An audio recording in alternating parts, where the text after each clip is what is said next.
कि ये जो लड़के सोशल मीडिया में शोर मचा रहे हैं, जो कह रहे हैं हमारी सरकार बनेगी, हम बनाने जा रहे हैं और हम जो हैं दल नहीं दिल हैं, ये क्या पूछ पा रहे हैं कि एरी जी, आपका वहाँ धामी जी का कौन सा काम पड़ रहा है? क्या आप वहाँ से फोटो शेयर कर रहे हैं कि आप मुख्यमंत्री से मिल रहे हैं? क्या करने के लिए मिल रहे हैं? क्या आप गैरसैंण को राजधानी बनाने के लिए मिल रहे हैं? क्या आप तराई को बचाने के लिए मिल रहे हैं? किस चीज़ के लिए मिल रहे हैं? आखिर आपकी कौन सी मजबूरी है? सड़कों पर जाकर लोगों को घेरना, अपनी बात रखना, वो एक अपना तरीका हो सकता है, लेकिन वो बूथ में जाकर वो बटन दबाने तक क्या उत्तराखंड के लोग ये मान जाएंगे इनका इतना प्रदर्शन या इतना काम काफ़ी है दो चार विधायक लाने के लिए या सरकार लाने के लिए? जय पहाड़ जय पहाड़ी, वो कहते हैं हम इस स्लोगन के ऊपर जो है इस बार खेल जाएंगे, 2027 हमारे कब्जे में हो जाएगा। हमारी शुभकामनाएं उनके लिए, लेकिन असल बात यह है कि वो नारा उनकी समझ में कब आ रहा है? 2026 में। कि आपके जो सीनियर लीडरशिप है, जिन्होंने इस प्रदेश में मतलब जो संस्थापक है उस पार्टी के, वो अगर इस अंदाज में हमको वहाँ सरकार के आसपास दिखाई दे रहे हैं, तो आपकी लड़ाई कहाँ से पूरी हो जाएगी? SIR चला है कि आपको अपना वोट एक जगह फिक्स करना है कि कहाँ करना है। उनमें से 99% लोगों ने अपना वोट फिर पहाड़ में लिखवा दिया। अगर यूकेडी चुनाव में जाती है, चुनाव में तो जाएगी यूकेडी, हो सकता है 70 सीटों में ना भी लड़े तो, लेकिन उनको चुनाव लड़ना है, वो लड़ेंगे। यूकेडी कांग्रेस के पास चली जाए और कांग्रेस उनके लिए कुछ सीटें छोड़ दे या जो भी स्थिति रहे वो दोनों आपस में मिल जाएं, वो एक स्थिति। और यूकेडी अगर अकेले लड़े तो बीजेपी के लिए फायदा, ये किसका फायदा होगा?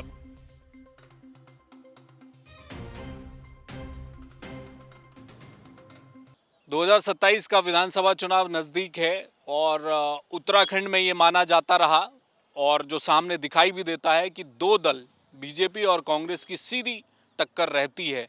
लेकिन अगर आप थोड़ा सा गहराई में जाकर देखेंगे, बूथ वाइज अगर आप एनालिसिस करें उत्तराखंड के चुनाव को, तो कुछ वोट ऐसा रहा है जो दूसरे दलों के लिए हमेशा बना रहा है, वो चाहे उत्तराखंड क्रांति दल हो, बसपा हो या फिर दूसरे कोई दल हों।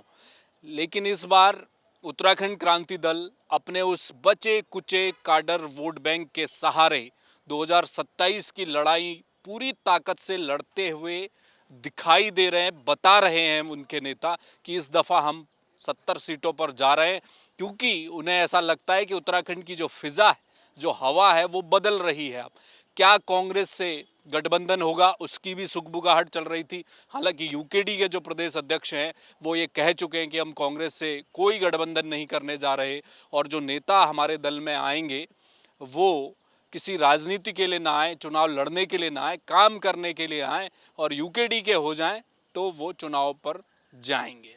अब यूकेडी का भविष्य किस तरफ जा रहा है 2027 में, क्या होता दिख रहा है? ये क्या सोशल मीडिया में बहस चल रही है, सोशल मीडिया में यूकेडी दिखाई दे रही है, या जमीन पर भी कुछ हो रहा है?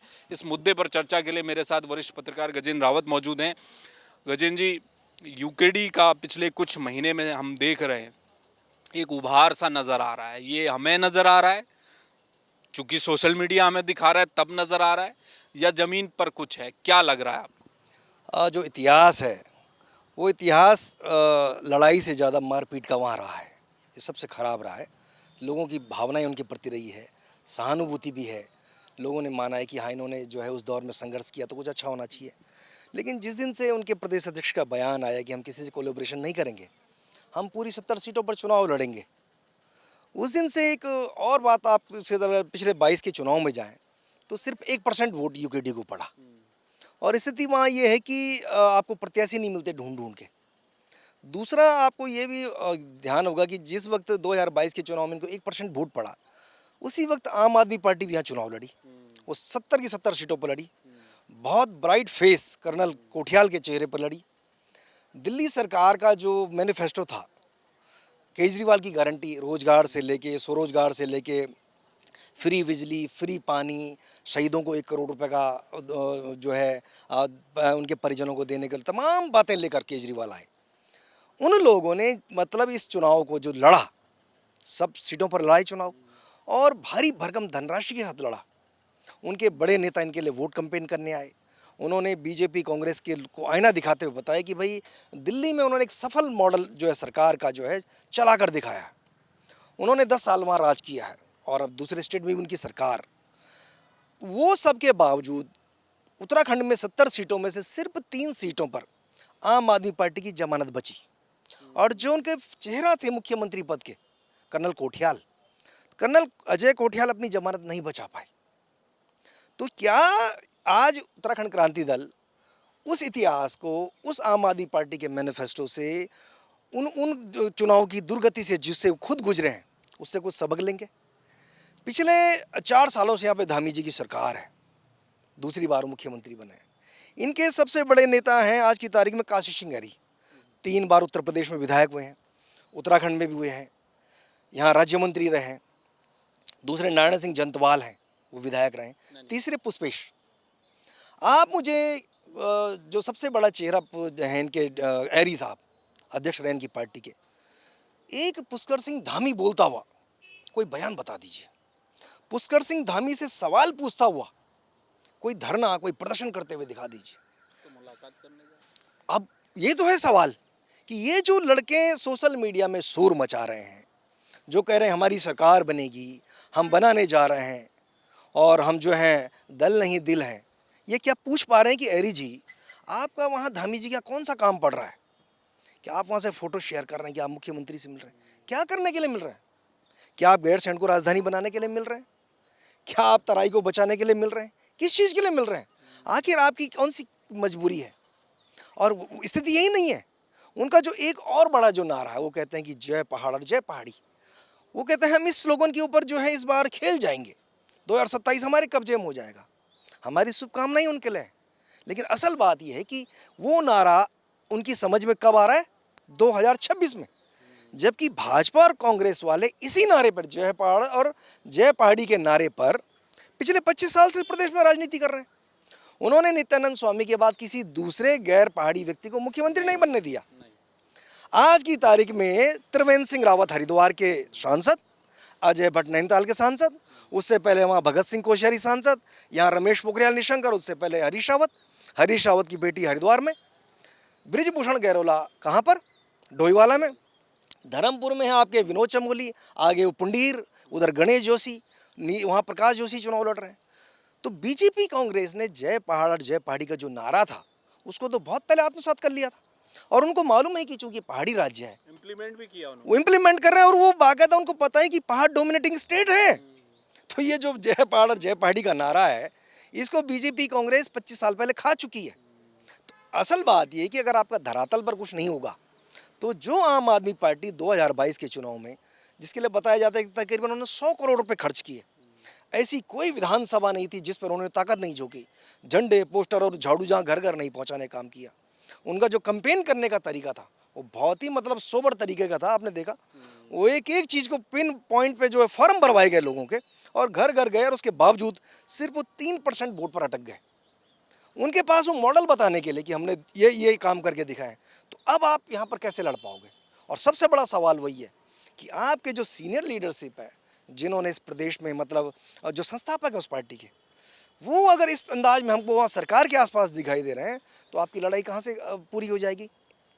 आप उस इतनी भारी भरकम जो पार्टी है, उस पार्टी से लड़ कैसे पाएंगे? ये असल सवाल है। ये जो नए जो ऊर्जावान नेता आजकल यूकेडी में दिखाई देते हैं, वो चाहे आशीष नेगी हों, आशुतोष नेगी हों, और भी बहुत सारे हैं, कुछ महिलाएं भी हैं, बड़ी एग्रेसिव तरीके से वो राजनीति कर रहे हैं। अभी विधानसभा का जब बजट सत्र चला तो वो सड़कों पर भी दिखाई दिए, और भी मुद्दे जो पहाड़ से या उत्तराखंड से जुड़े हुए हैं वो यूकेडी के लोग उन्हें उठा रहे हैं। तो क्या उससे बात बन जाएगी?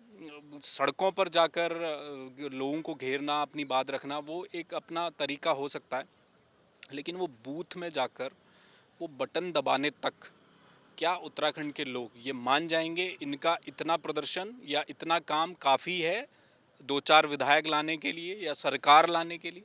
चूँकि उनका खुद कहना है कि हम 70 सीटों पर चुनाव लड़ने जा रहे हैं। हमने ये देखा कि बीएसपी जैसी पार्टी वो कभी 70 पे नहीं लड़ती है। उसने यहाँ 8 विधायक बनाए, 5 विधायक बनाए, 3 बनाए, 7 विधायक बनाए, और 2022 में भी 2 विधायक लेकर आए। जहाँ तक दायरा उनको लगा, जहाँ तक उनको लगा कि हमारे पास इतनी ऊर्जा और हमें लगा नहीं है, मतलब वो अनाड़ी नहीं है राजनीति के मामले में। और राजनीति मतलब जो इलेक्टोरल सिस्टम है, अगर आप ये नहीं समझ पा रहे हैं कि वास्तव में बूथ पे आपका आदमी है या नहीं है, और आप अपना आदमी चुनाव लड़ा दे रहे हैं, तो आपके परिणाम वहाँ से आएंगे कैसे? अभी हमारे घर के बगल में एक सेलिब्रेशन गार्डन है भानियावाला में, वहाँ एक बड़ा सम्मेलन यहाँ पर हुआ। खूब सारे युवा थे, जोश था। हमने लोगों से फीडबैक लिया, अपने गांव के लोगों से, कि भाई ये किस प्रकार का चीज़ें चल रही हैं। उन्होंने एक नई बात बताई है कि ये जो जितने भी लोग यहाँ आए हैं, ये लड़के उस प्रकार के हैं या जो भी लोग हैं जिनका मूल रूप से घर तो पहाड़ में है, लेकिन कोई पढ़ने के लिए आ रखा, कोई नौकरी करने के लिए आ रखा है। और इस बीच में जो SIR चला है कि आपको अपना वोट एक जगह फिक्स करना है कि कहाँ करना है, उनमें से 99% लोगों ने अपना वोट फिर पहाड़ में लिखवा दिया। उनका कहना है कि तो हमारे गांव के प्रधान जी ने कहा कि भाई वोट यहीं लिखवाना आप, हमारे गांव के क्षेत्र पंचायत ने कहा कि यहाँ लिखवाना, हमारा आधार कार्ड वहाँ, राशन कार्ड वहाँ। फिर दिक्कत ये है कि फिर आप यहाँ पर उस प्रदर्शन से क्या हासिल कर पाएंगे। जब तक 70 सीटों पर लड़ने की आप बात करते हैं और आपके पास 70 सीटों के लायक लड़ने लायक मादा नहीं है, वो ऊर्जा नहीं है, ताकत नहीं है, वो टीम मैनेजमेंट नहीं है, और इन लोगों के जैसा पैसा नहीं है, इतनी भारी भरकम। मतलब आप देखिए कि मुख्यमंत्री ने अपने भाषण में कहा, एक बार पे उन्होंने कहा कि DD हाट के लोग भी मुझे कह रहे हैं कि यहाँ से चुनाव लड़ो। वो इस बात को उत्तराखंड का एक आदमी जानता है, उत्तराखंड क्रांति दल का आदमी भी जानता है कि वो सीट तो काशी सिंगेरी की सीट है। उस पर मुख्यमंत्री का ये कहना है कि मैं वहाँ बुलाया जा रहा है। कौन बुला रहा है? उस पर उनका कोई स्टैंड नहीं। तो फिर क्या इन छोटी बातों से कोई परिणाम निकलेगा? बहुत कठिन है। और ये कठिनाई आपको इसलिए भी नज़र आएगी कि ये जितनी बार भी इस प्रकार से लड़ाई लड़ते रहे, पिछली बार लड़े, उससे पहले भी लड़े, कभी गठबंधन किया, कभी किसी के साथ चले गए, कभी के साथ बैठ लिए, बहुत सारे समझौते कर लिए, उन सब को एकत्रित करने के लिए जो ऊर्जा चाहिए वो सब का सब बूथ पर जाकर ही चाहिए। अगर आपका बूथ मैनेजमेंट नहीं है तो आप केजरीवाल जैसा मॉडल भी यहाँ नहीं चल पाया। उतनी ताकत, उतना पैसा, उतना गाड़ी घोड़ा जो उन्होंने झोंका वो नहीं चल पाए, तो उसके लिए आप कहाँ से कर पाएंगे? ये वो तमाम सवाल हैं जिनका आने वाले, मुझे लगता है कि अक्टूबर-नवंबर के आसपास ये पिक्चर आपको बहुत क्लियर हो जाएगी। आज की तारीख में भी जब हम मार्च के महीने में और अप्रैल आने वाला है, अप्रैल में आप डिक्लेयर कर दीजिए कि ये हमारे चेहरे होंगे, वहीं से स्थिति स्पष्ट हो जाएगी कि क्या उसके बाद वो लोग जो बीच में दूसरे दलों में चले गए, तीसरे, चौथे, पाँचवें में चले गए थे, फिर पलटी मारकर वापस आ गए, वो लोग वहाँ टिकेंगे कि नहीं टिकेंगे? ये असल परीक्षा है। आप अगर आज की तारीख में फ्री हैंड कर देंगे कि हाँ भाई हमारा डोयाला में ये व्यक्ति कैंडिडेट है, तो निश्चित रूप से वो तैयारी भी कर सकता है, वो अपनी टीम को जोड़ भी सकता है, तमाम चीज़ें हो सकती हैं। आपको बताना होगा कि भाई वास्तव में दिवाकर भट्ट जो नंबर 2 पे थे, उनकी मौत के बाद क्या आपने कोई वहाँ पर विकल्प ढूंढा? आपने जो है जिस बगल की विधानसभा में एक बार आप जीते थे नरेंद्र नगर में, वहाँ पर आपने कोई विकल्प ढूंढा? नहीं ढूंढा। ये तमाम वो फैक्टर्स हैं जो आने वाले समय में उत्तराखंड क्रांति दल ही नहीं, उन सब लोगों के लिए एक परीक्षा होगी जो इस प्रदेश की सत्ता में बीजेपी और कांग्रेस से इतर काम करना चाहते हैं। मेरा एक आखिरी सवाल है। हरीश रावत पिछले चुनाव में तो सबको घेर कर ले आए थे, उत्तराखंड क्रांति दल भी और तमाम दलों को लेकर वो उन्होंने एक कोशिश की कि एक अलायंस बन जाए। वो कितना फुल प्रूफ हुआ, क्या हुआ, उसका तो एक अलग विषय है। क्या ये रास्ता खुला है? अगर यूकेडी चुनाव में जाती है, चुनाव में तो जाएगी यूकेडी, हो सकता है 70 सीटों में ना भी लड़े तो, लेकिन उनको चुनाव लड़ना है, वो लड़ेंगे। यूकेडी कांग्रेस के पास चली जाए और कांग्रेस उनके लिए कुछ सीटें छोड़ दे, या जो भी स्थिति रहे वो दोनों आपस में मिल जाएं, वो एक स्थिति। और यूकेडी अगर अकेले लड़े तो बीजेपी के लिए फ़ायदा। ये किसका फ़ायदा होगा? बीजेपी कांग्रेस का मिल जाना, या माफ़ कीजिएगा, कांग्रेस और यूकेडी का मिल जाना बीजेपी के लिए ज़्यादा खतरनाक है कि अगर यूकेडी अकेले रहे तो बीजेपी के लिए ज़्यादा फ़ायदेमंद है? ऐसा कुछ नज़र आ रहा है। उन्होंने लोकसभा चुनाव भी लड़ा। हमने देखा पौड़ी लोकसभा में अंकिता भंडारी की माँ वोट मांगने जा रही थी और 5000 वोट भी नहीं पड़े, बहुत बुरी हालत हुई। ऐसे तमाम उदाहरण हमारे पास है। विधानसभा चुनाव में आपके पास सिर्फ 1% वोट पड़ा। 1% वोट का किसी के साथ कोलेशन हो जाएगा, उससे क्या फ़ायदा हो जाएगा आपको? तो जब तक स्पष्ट वो वाली स्थिति है जो उनके प्रदेश अध्यक्ष कह रहे हैं कि हम 70 सीटों पर लड़ेंगे और हम किसी के साथ कोई गठबंधन नहीं करेंगे, स्पष्ट है ना, तो फिर 1% वोट वाले के साथ में कौन आदमी जो है वहाँ कोलेशन करेगा? ये कांग्रेस या दूसरे तीसरे जितने भी दल हैं, वो उनकी सोच हो सकती है, वो समझ सकते हैं इस बात को। असल बात ये है कि जब तक आप अपनी ऊर्जा का खुद ये नहीं जान पाएंगे कि हाँ मेरे भीतर जो है 4 किलोमीटर दौड़ने की क्षमता है, तो मैं 4 किलोमीटर की दौड़ में ही पार्टिसिपेट करूं। अब मैं 70 वाली में पार्टिसिपेट करूं तो मैं तो उन 4 को भी खो जाऊंगा, वहाँ उनको भी नहीं जीत पाऊंगा। ये अब उनका सोचने का विषय रहेगा। और जहाँ तक गठबंधन का सवाल है, मुझे लगता है कि बहुत मुश्किल होगा इनके साथ में, इनका जो इतिहास है, जो जिस प्रकार की बातें सामने आ रही हैं, ये इतना आसान नहीं कोई यूकेडी के साथ कोई जो है जाकर इस प्रकार का कोलेब्रेशन कर ले। यानी कि वो खेल बिगाड़ने की स्थिति में भी यूकेडी नहीं है, जीतना तो बहुत दूर। यही यही समझ में आ रहा है फिलहाल तो। कहीं किसी सीट पर ट्रायंगल हो जाए, यूकेडी कहीं पर कुछ सीटों पर अगर प्रभावी है, वहां भी खेल बिगाड़ने की स्थिति में नहीं होंगे ये। पिछले चुनाव में दिवाकर भट्टे वो जीवित थे, तो तब तक दिवाकर भट्ट के इर्द गिर्द देवप्रिया की राजनीति चलती थी। अब वो नहीं है। पुष्पेश त्रिपाठी है दोराहाट में, वो वहाँ पर प्रभावी है। वो कभी उनके एंगल से कभी बीजेपी जीत जा रही, कभी कांग्रेस वाले जीत जा रहे हैं। वो खुद नहीं जीत पा रहे हैं, लगातार 3 चुनाव हार गए। वो जो दीपक बाली लड़े थे चुनाव, आम आदमी वाले, ऐसे 2-4 लोग अगर होते इनके पास कि जो अपनी क्षमता से लड़ रहे, सुनीता बाजवा जैसे लोग होते, कुछ ऐसे लोग होते, लेकिन वो सब तो बीजेपी कांग्रेस के साथ हो लिए। तो इसलिए मुझे नहीं लगता कि ये किसी का खेल बिगाड़ने लायक स्थिति होगी। इनको खुद समझना होगा कि ऐसी कितनी सीटें हैं जहां ऊर्जा लगाकर ये कोई ऐसा मतलब कर जाएं कि जैसे शुरुआत में हमने देखा कि इनकी 4 सीटें आई, 3 आई, फिर 1 आई और अब शून्य पर चले गए। तो अगर उसी दिशा में जाएंगे तो फिर वो शून्यता जो है तोड़ना बहुत मुश्किल होगा। बहुत शुक्रिया। Thank you.